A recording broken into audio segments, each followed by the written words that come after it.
Welcome back to Market Movers. I'm your host, Jason Yoss. I'm here with Tyler Hagerla. Tyler, Hey. Great to see you again. Yeah, thanks for having me. Tyler, we hear this a lot from our audience, but that big question of when is the right time to own versus renting? What are you hearing? Yeah, and this is where we live is sometimes a difficult question because you can get into some really nice rentals and then be in that price point of area or neighborhood that you could never afford to own a home, but maybe you live coastal or in Encinitas or in Oceanside on the beach, and you end up staying in there maybe longer than you should. And from the people that I talk to, being young, and if you can afford to buy and you can actually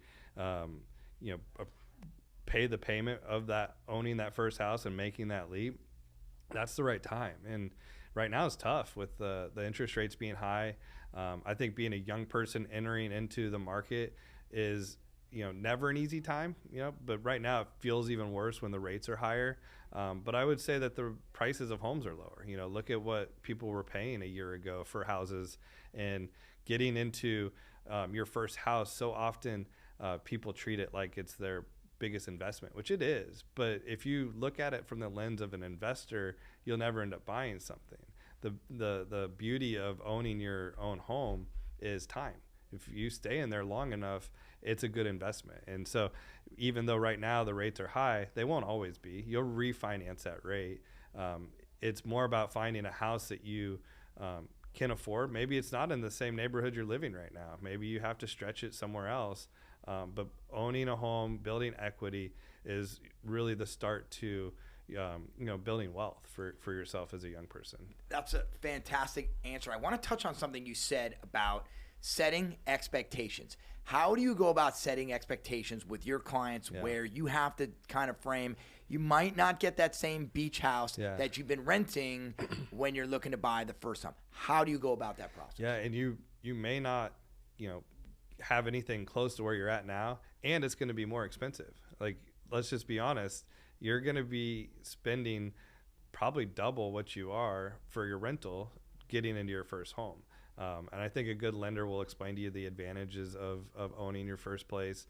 And getting out there is, again, never really that easy when you have to kind of swallow that bigger monthly.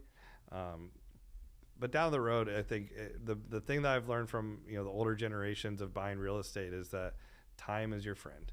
You let the time go on, make your payments, and you'll see appreciation, and you'll see the ability to maybe sell that house and capitalize on the equity to buy the next house. Maybe that's in a better neighborhood or fits your family's needs at that time. So it's right now too, rent's so expensive.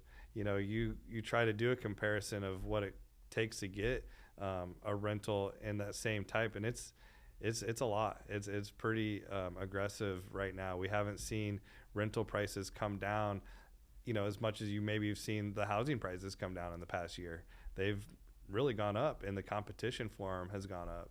So it's the rent to own in our area where we are is always an interesting conversation.